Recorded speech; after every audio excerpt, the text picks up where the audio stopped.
Fala aí pessoal, tudo bem? Sejam bem-vindos a mais um episódio do Trilhatec, esse episódio muito especial, porque a gente está com o nosso primeiro convidado aqui. A gente veio no Learning Village bater esse papo com o Guilherme Goya, que ele é CTO da Miner HR, como que é? Miner. Miner. Mas a gente também não fica chateado com outros apelidos. Quando erra, não. Bom, isso. Tranquilo. Trouxemos ele porque ele é CTO na Miner e ele vai bater esse papo pra gente tanto de carreira e tanto quanto essa responsabilidade que é trabalhar com tecnologia, ainda mais numa grande empresa. Fica à vontade aí, cara. Legal, beleza. Primeiramente, muito obrigado pelo convite, né? É um prazer estar aqui podendo falar com vocês. E bom, então meu nome é Guilherme Goya, sou natural de Sorocaba e já trabalho assim no ramo de tecnologia já tem uns 5 anos mais ou menos. Sou engenheiro eletricista de formação, me formei pela Unesp de Bauru e recentemente também fiz uma especialização em Data Science e Analytics, né? Pela FIAP. E, bom, saindo da faculdade já tive uma oportunidade de trabalhar na TV Globo, no departamento de tecnologia, trabalhando muito com produção de eventos esportivos e de produto de entretenimento. Trabalhei lá por 2 anos e meio, mais ou menos, então, num foco de tecnologia, sim, não muito na área de código, desenvolvimento, programação, que também acaba sendo uma área muito importante da tecnologia também, né, a parte audiovisual. E depois, em março de 2020, eu junto com outros 2 sócios, fundamos a Miner, startup de People Analytics. E como é que surgiu, Gui? Conta pra gente assim, essa parte de migração, a ideia, como que veio essa inspiração?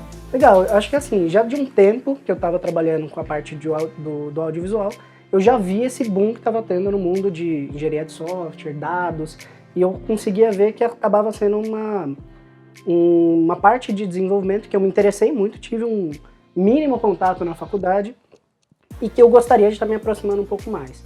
Então acabou que quando foi mais ou menos ali no início de 2020, comecei a querer me aproximar mais dessa frente de engenharia de software, de trabalhar com dados, e fiz essa migração, né? Acabou que eu já conhecia um dos meus outros sócios, a gente trabalhou junto numa empresa júnior, no período da faculdade, e aí quando ele me chegou com a oportunidade de trabalhar numa startup, então num ramo de inovação, que acho que tem muito a ver com o meu DNA, e conseguir misturar a parte de software, tecnologia e estruturação de um negócio, me pareceu o momento certo de fazer essa migração de carreira. Que legal. Antes aqui a gente estava falando de um dos grandes clientes que você tem, né? Perfeito. E como que faz essa análise. Então explica assim, para começar do começo, o que faz mesmo a sua empresa, para o pessoal entender essa parte de dados e como que vocês fazem análise de dados com as empresas para trazer essa parte de RH, né? Vamos explicar pro pessoal, acho que é melhor do negócio você falando. Então, assim, basicamente, nós somos uma plataforma de People Analytics, né? People Analytics é a gente conseguir aplicar ciência de dados, inteligência artificial com dados de RH, né? Então, com um foco para o desenvolvimento de pessoas. Então, o nosso grande objetivo, a nossa missão, é conseguir fazer com que as empresas tomem melhores decisões para os seus colaboradores, para os seus funcionários, uma vez que elas são decisões tomadas embasadas em dados, né? Então, o que é o nosso negócio? Basicamente, quando a gente consegue vender a nossa plataforma, nós temos um primeiro momento em que a gente vai trabalhar com uma parte de engenharia de dados muito forte, porque os dados do RH acabam ficando muito descentralizados. Então, a gente vai ter uma parte do dado no sistema de recrutamento e seleção, de folha de pagamento, nos ERPs. A gente desenvolve toda a automação do ETL, né, que é o processo de extração, tratamento e carga desses dados, para ter uma base de dados segura e confiável.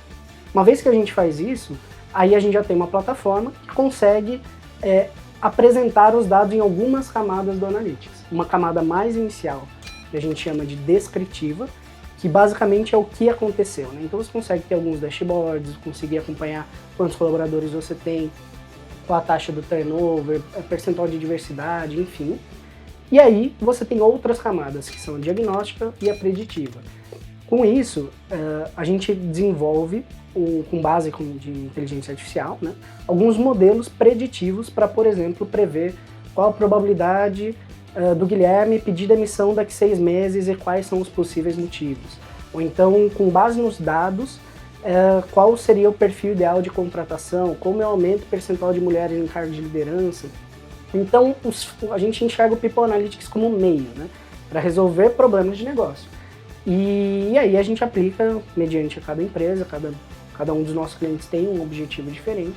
A gente desenvolve um modelo preditivo e lança na nossa plataforma para utilização do RH. Que legal. Antes aqui no bate-papo, a gente estava conversando mais sobre a empresa dele e ele comentou até como que fazia essa parte para criar essa análise, né? E aí você comentou que tem psicólogos também que fazem as perguntas corretas. Eu acho que é muito legal a gente trazer isso. Beleza, quero ser um analista de dados.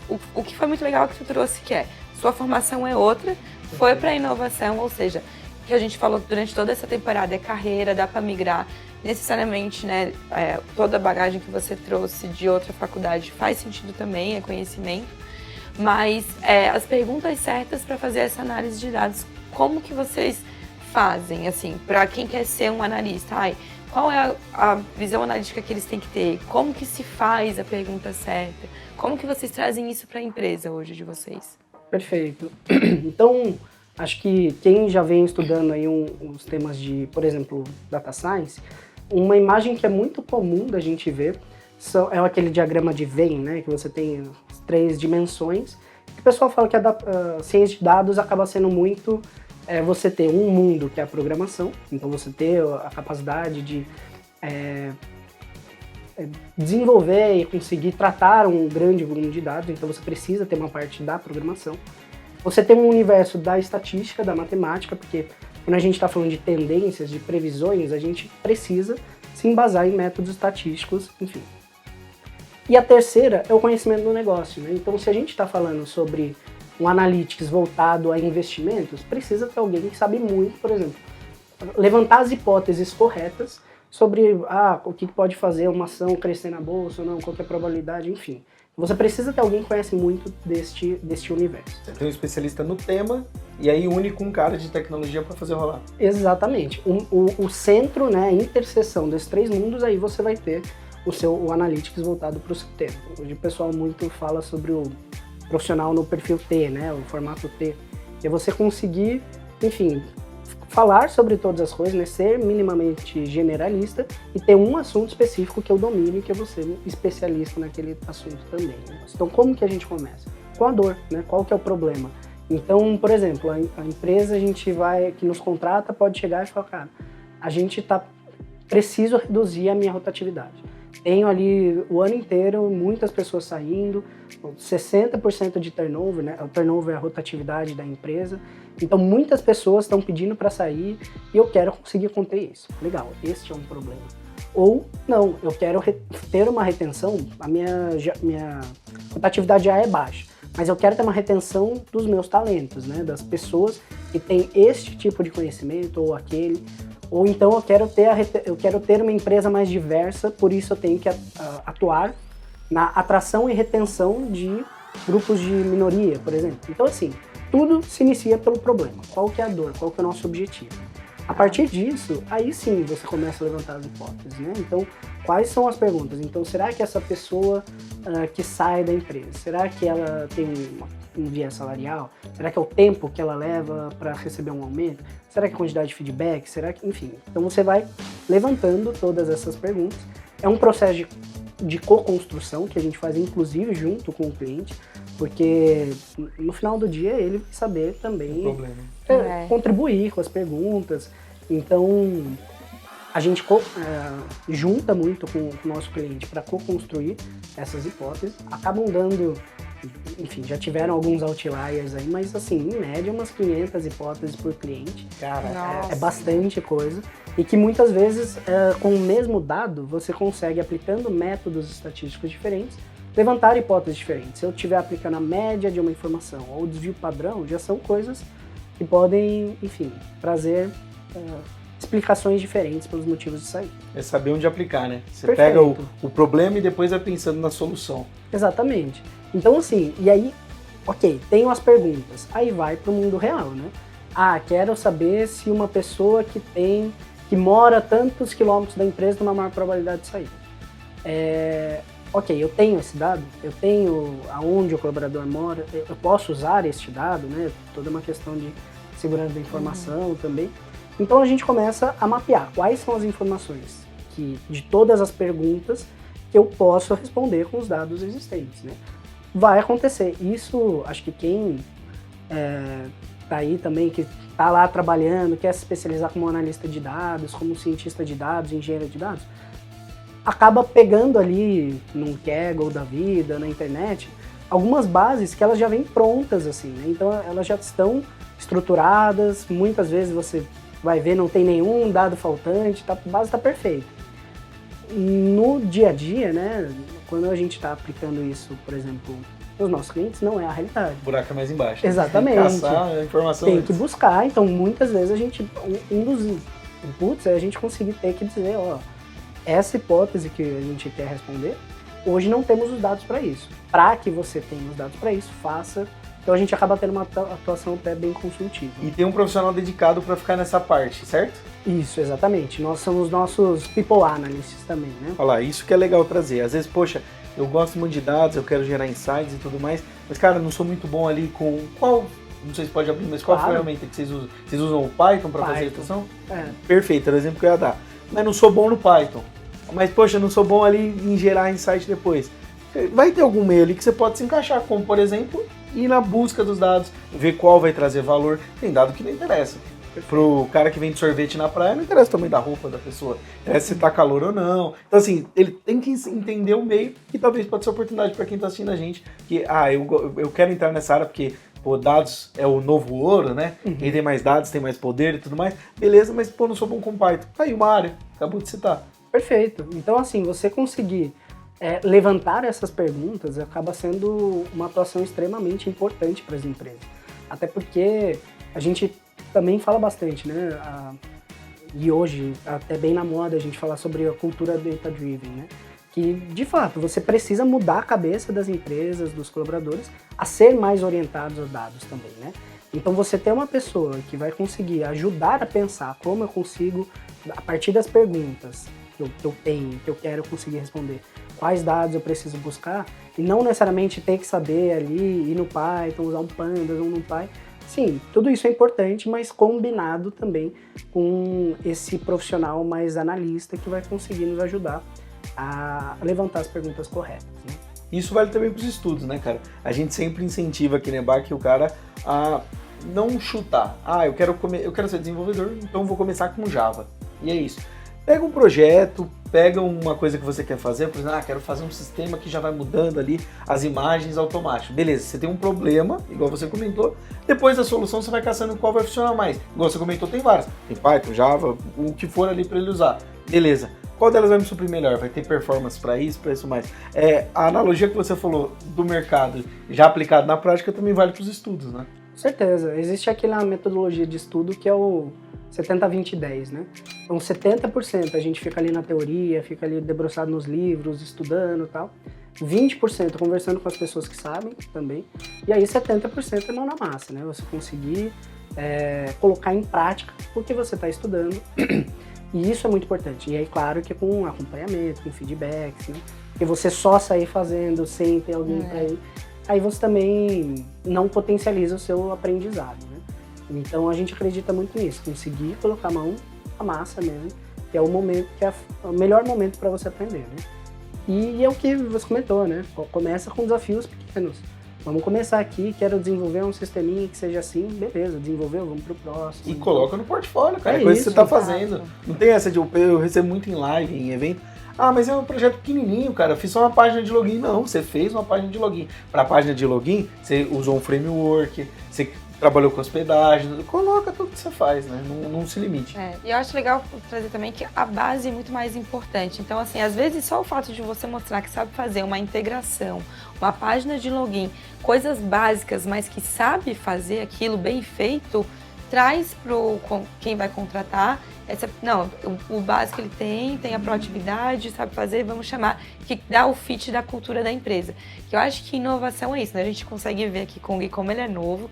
Inovação a gente sabe que não tem idade, não é porque, né, é sendo mais novo ou mais velho, é você botar a mão na massa, querer fazer acontecer.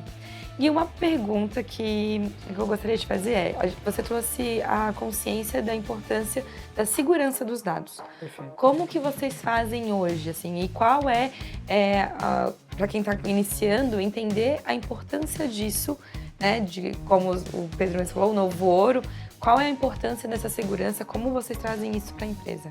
Perfeito. De fato, é um dos nossos principais pontos de atenção, onde a gente dedica bastante esforço também para isso, porque a gente sabe que tem vários fatores, né? A segurança de como você trabalha com os dados pessoais, hoje em dia parece que todo lugar a gente está extremamente exposto, né? Todo mundo tem acesso às nossas informações e a gente conseguir trazer essa segurança, que a gente vai ter as melhores práticas de proteção com esses dados, e as melhores práticas de manipulação com esses dados também, volta muito na questão da responsabilidade que a gente falou anteriormente, né? A gente tem muita clareza sobre essa nossa responsabilidade.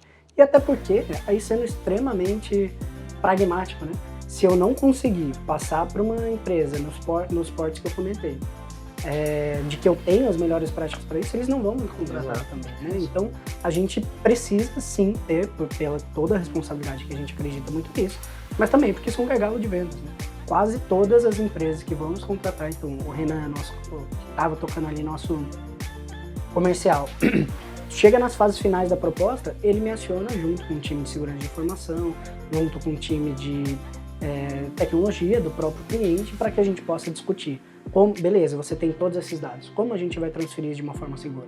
Não é por bases no Excel, né? Então, no Excel via WhatsApp, por exemplo. Isso a gente não faz, a gente tem que estruturar meios corretos e seguros de transitar essa informação. E aí, para nos suportar, a gente acaba tendo um acompanhamento técnico muito forte ali da AWS, que é o nosso provedor de cloud, e também um escritório de advocacia, que é especialista no tema, que é a QBB. Que legal. Nosso escritório. É porque vocês trabalham com dados muito sensíveis, né? Se for pega endereço, pega tudo isso. Salário. Então, são dados que não podem vazar de jeito nenhum, e é o que você falou, esses dados não estão com você ainda. Se eles só estão com você, é uma parte da segurança. Agora, você tem que ter esse transporte, você tem que ter esse envio, é o que você falou, não vai ser no WhatsApp, através de uma planilha. Perfeito, exatamente. A gente acaba tendo que estruturar todos esses meios de transferência dessas informações, quem pode ter acesso, quem não tem. No dia de amanhã, a empresa não quer mais contratar a gente, ok. Como a gente faz para pagar essas informações? Numa tentativa de invasão, eu tenho que conseguir comunicar à empresa que, estão tentando acessar a nossa plataforma. Então você tem uma série de procedimentos e cuidados que a gente precisa ter, mas tudo isso ainda é bem, mesmo que inicial, tem muitos frameworks, tem muitos checklists, assim, o que você tem que ter para ter uma infraestrutura segura, isso. Então a gente acaba se embasando muito nisso. Muito legal. E que agora sim, pra gente fechar então, obrigada, né, primeiro, mas se quiser continuar, colocar o tempo necessário, mas quem tá iniciando agora, quer migrar, quer começar, quais as dicas que você dá? Né? Tanto assim, do que estudar, qual profissional vocês buscam, que o mercado tá de olho para o pessoal que quer entrar nessa área? Perfeito. Acho que começando até por um lado menos cursos, essas coisas, é muita resiliência, né? A gente sabe que essa transição, ela não ou transição ou início mesmo, né, de um estudo, não é que não precisa estar partindo de algum outro.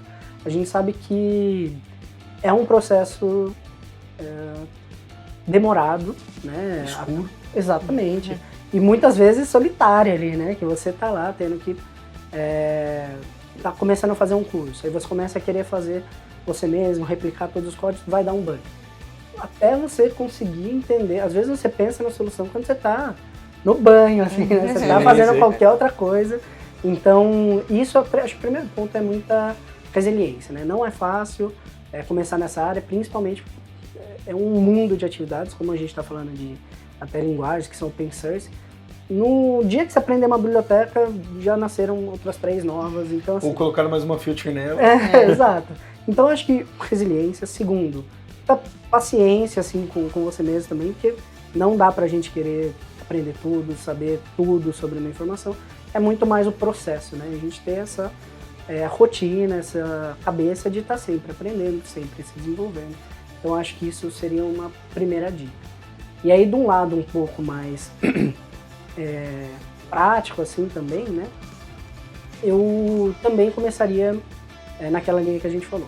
Começa pequeno, vou tentar ir naquela linha do 70-20-10, beleza. Já estudei a teoria sobre determinada linguagem, determinado framework.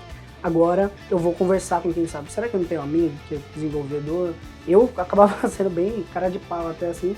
Eu também, eu sou chato, cara. Ixi, via lá no LinkedIn, via lá CTO de startup, chamava pra conversar. E aí, como que é aí? Como é que é? O que você faz, né? Então acho que perguntar também está muito aberto. Muitas vezes a gente não quer compartilhar, que está começando a desenvolver uma coisa nova, porque gera uma expectativa externa, social, enfim. Mas eu acho que nesse momento a gente conseguir contar com toda a ajuda possível, né? Então, fuça lá no LinkedIn, desenvolvedor, meu objetivo é ser um desenvolvedor Python, né? Aí, beleza, busca lá, com certeza vai ter alguém que vai conseguir contribuir e ajudar nessa trajetória. E aí, na parte do 70 mão na massa, pensa um projeto que você acha que é bem bacana e começa, faz os cursos ali, tem várias plataformas super bacanas, tem muitas instituições, né, oferecendo os melhores cursos, as melhores práticas, e aí, assim, põe a mão na massa, desenvolve mesmo, e pelo menos para mim, eu fiz muitos cursos online, e aí é importante a gente ter aquela cabeça de não só colocar ali o vídeo no monitor, o seu Visual Studio, enfim, o seu ambiente de programação no outro e só ir copiando o que o professor faz, né? Eu acho que isso é legal também, você, beleza, faz uma vez junto, depois acabou a aula, fecha lá, apaga o Visual Studio e tenta fazer de novo, né? Tenta fazer do zero. Acho que isso é muito bacana também, porque nos faz ter o raciocínio e de fato entender, então quer dizer que ele pôs essa linha por conta disso, né? Que se eu não tivesse colocado, teria dado um bug, enfim. Eu acho que isso é muito bacana também na hora da gente começar um novo desenvolvimento. Ou eu fazia muito, sabe o que? Eu às vezes copiava ali junto com o professor, mas eu me desafiava em fazer algo a mais. Então, tipo assim, fiz isso, mas acho que dá pra fazer uma funcionalidade extra, sabe? Também ajuda. Se vai uma dica aí, também ajuda. Nossa, perfeito. Isso é muito legal. Até conectando com aquela parte do processo seletivo que eu comentei, né? Essa é uma das formas que a gente pega também em fit cultural, né? É a pessoa que quer ir um pouquinho além, né? A gente tem um dos valores lá que é a excelência como guia, né? Então, assim, você conseguir ter essa cabeça de... a gente mandou um teste técnico, que é você fazer ali uma tela X de front-end, por exemplo. Aí você vai ver, tem algumas pessoas que vão lá que tem um botãozinho de um dark mode, né? Pra passar... Tá escurinho. Aí vai lá, a pessoa dá um detalhezinho a mais no design, na usabilidade. Então, esses detalhes também, apesar de serem pontos técnicos que sim validam o seu conhecimento, mostra muito mais sobre como você é, né? Como você pensa. Se eu tô me dedicando aqui para um processo seletivo, tô fazendo teste técnico, eu vou dar o meu melhor, vou desenvolver uma coisa nova. Enfim, isso casa muito com os cursos, né? Que nem você falou. Tô fazendo um curso que eu tenho que desenvolver uma tela assim, o que mais que eu posso colocar? Qual que é o a mais que eu posso fazer aqui? Isso é muito legal. Que legal você trazer esse ponto, cara. A gente tem um projeto aqui na BAC que chama Jornada Dev. E é 100% gratuito, é uma semana inteira de desenvolvimento e no final tem uma live para avaliar os projetos que eles entregam. E eu sou eu que avalio, eu não avalio o código, não avalio nada, eu só pego o cara que foi a mais. Perfeito. A gente tem um projeto, um deles é um portfólio que ele vai criar uma página dele, uma espécie de currículo, e ele vai mandar pra gente subir no GitHub Pages, já deixar bonitinho. Cara, tem muita gente que faz certinho o que a gente ensinou, e tem gente que faz certinho e coloca o que você falou um detalhe. O Dark Mode uma coisinha a mais, a foto que era quadrada ele faz ficar redondinha, ele aplica alguma coisinha a mais. Eu nem olho se o design tá bonito, eu olho se ele fez coisa a mais. Então é muito legal você reforçar esse ponto de vai além, procura. Tem muitas pessoas que às vezes fazem o curso e falam, poxa, mas eu queria aprender tal coisa e tive o início disso e já mudou para outro tema, mudou para outro tema. Pô, procura fora, a vida é assim mesmo, né? Na faculdade a gente fala que aprendo muito mais no mercado do que na faculdade. E é a verdade. Na faculdade você vai ter a noção, você vai ter o pontapé inicial para começar, mas procura fora, vai além. Então, legal você trazer esse reforço. Cara, eu gostei demais do papo. Ah, bacana também. Foi um prazer estar aqui, né? Podendo falar com vocês. E, de fato, esse ponto eu acredito demais nisso, né? Você conseguir dar esse a mais, né? Porque assim, hoje a gente está vendo, né? O mercado de tecnologia, ele é concorrido. Então, você vai chegar para analisar um monte de teste técnico, ou que nem você, nesses desafios, um monte de projetos, enfim. O padrão todo mundo vai fazer, né? Então, você acaba não se diferenciando, né? Qual que é até a pessoa em entrevistas, assim, a gente pergunta, né, pô, qual que é o seu diferencial, o que só você tem, por exemplo. E é nesse momento que você consegue mostrar para a pessoa também, né, qual é o seu diferencial, como você pensa. Então, você se diferencia dos demais. Então, acho que isso é bem legal. Show, cara. Legal. Gui, muito obrigada pelo teu tempo aqui. E foi legal que o Pedro falou do Jornada Dev, porque a gente tem esses jornadas que a gente fala, a gente tem também jornada de dados, totalmente gratuito. É um evento que a gente dá a experiência do aluno EBAC, né, que tem acompanhamento do tutor. Então, assim, não necessariamente a pessoa precisa comprar um curso, né? Tem muitas instituições como a EBAC que fazem esse tipo de eventos legais. Então, se você tem interesse, pessoal aí de casa que está assistindo, a gente tem jornada de dados, tem jornada de programação, a gente vai deixar o link para vocês aqui no vídeo. E como que o pessoal, e uma coisa, né? Como que o pessoal faz para te encontrar a sua empresa, caso a galera queira bater um papo, né? Por exemplo, você falou, vai lá, seja curioso, conversa com quem. E aí a pessoa quer te achar, Gui, gostei do teu fit cultural, quero trabalhar com vocês. Eu sou o perfil de vocês, como é que eu faço para entrar em contato contigo? Legal, bacana. Então, lá no meu LinkedIn é Guilherme Goya, então Goya é com Y, G-O-Y lá. Então, e aí assim, da mesma forma, até com forma de atribuição, enfim, né? Como eu fui muito atrás de buscar pessoas lá no LinkedIn para ir buscar, fazer um benchmark, tirar alguma dúvida. Então, assim, só me chamar lá, pode me adicionar, a gente consegue bater um papo. Inclusive, aqui a gente está na estrutura que vocês comentaram, né, do Learning Village.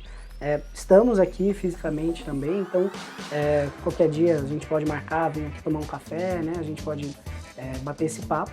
Então, o meu LinkedIn é Guilherme Goya. E aí, da nossa empresa, a Miner, a gente encontra ela no Instagram, que é Somos Miner, e o Miner é M-I-N-E-H-R, né? Ele vem numa linha de mineração de dados e o HR ali no final de Human Resources, né? Que é o do recursos humanos. Então, Instagram, @SomosMiner, e LinkedIn, Miner People Analytics. A gente deixa pra vocês aqui na descrição perfeito, do vai estar aqui. vídeo. Mais fácil. Tava aqui soletrando, né? Esqueci. Então, ó, entra aqui, aí a gente acessem lá nossas páginas e vamos ficar super felizes de poder contar um pouco mais sobre o que a gente faz. Estamos em jornada ali de crescimento, então é natural que a gente vá abrindo novas vagas, abrindo novas oportunidades. Então, assim, vamos conversar para a gente conseguir mostrar um pouco mais do que a gente faz e se conhecer, poder dar algumas dicas aí para quem está começando a se desenvolver agora. Show de bola, Gui. E você que está querendo começar, a gente tem cupom de desconto aqui na descrição, né, Cam? Tem cupom de desconto na descrição. Então, se você estiver interessado nos cursos aqui da EBAC, seja ele profissão de analista de dados, cientista de dados, programação, Python, você consegue ter esse design desconto. de interiores, tudo. Com o que você quiser.